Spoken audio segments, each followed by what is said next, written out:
अस्सलाम वालेकुम। आज बनवतोय रमजान स्पेशल गोड मस्त शीरकुर्मा। शेवई, दूध, ड्रायफ्रुट्स आणि भरपूर प्रेम घालून तयार होतो हा शाही गोड पदार्थ। ईद असो किंवा इफ्तार, शीरकुर्मा म्हणजे प्रत्येक घरातील खास ओळख। गोड इतका की एकदा खाल्ल्यावर मन खुशच होतं। तर तुम्हीही नक्की ट्राय करा हा रमजान स्पेशल शीरकुर्मा।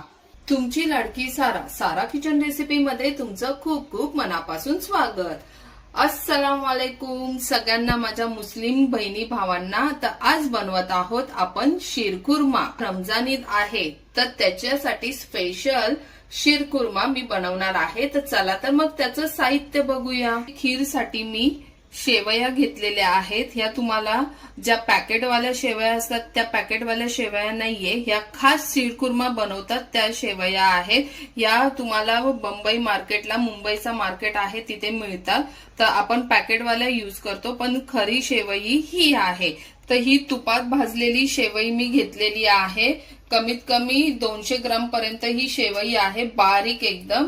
आणि इथे मी घेतलेले आहे ड्रायफ्रुट्स, काजू, बदाम, पिस्ता, चारोली घेतलेली आहे।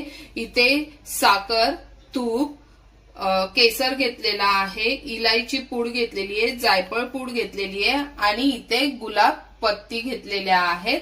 चला तर मग वेळ न घालवता बनवूया की शीरकुर्मा। आणि शेवईसाठी लागणारं मेन दूध। इथे मी प्रभातचं 1 लिटर दूध घेतलेलं आहे।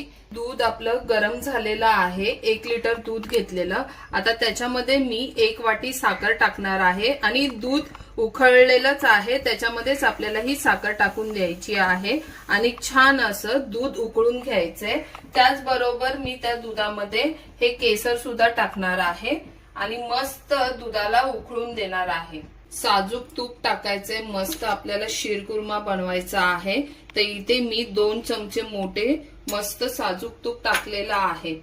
तूप गरम झालेलं आहे। आता हे ड्रायफ्रूट आपल्याला सगळे भाजून घ्यायचे आहेत।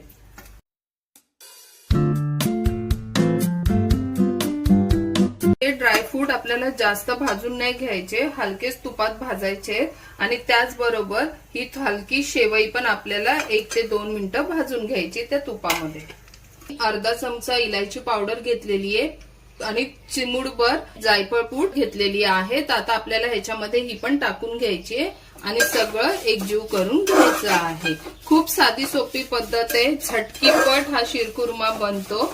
या ईदला तुम्ही पण माझ्या घरी या शीरकुर्मा खायला मस्त मस्त। आणि चॅनलला सबस्क्राईब नसेल केलं तर पटकन जा चॅनलला सबस्क्राईब करा। आता दूध पण छान उकळलेलं आहे आपलं। आता हे दूध ह्या मिश्रणामध्ये आपल्याला टाकून घ्यायचं आहे हळूहळू।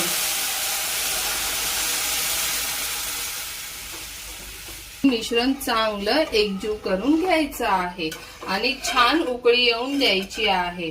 ह्या गुलाबाच्या पाकळ्या घेतलेल्या आहेत, त्या पण वरून आपण टाकूया, म्हणजे शीरकुर्म्याला मस्त असा सुगंध येईल आणि अजून त्याची चव पण वाढेल। मग आहे की नाही छान छान सोपी पद्धत? नक्की तुम्ही पण ट्राय करा आणि या माझ्या घरी खायला शीरकुर्मा। मंडळी, छान असा आपला शीरकुर्मा तयार झालेला आहे, तुम्ही बघू शकता।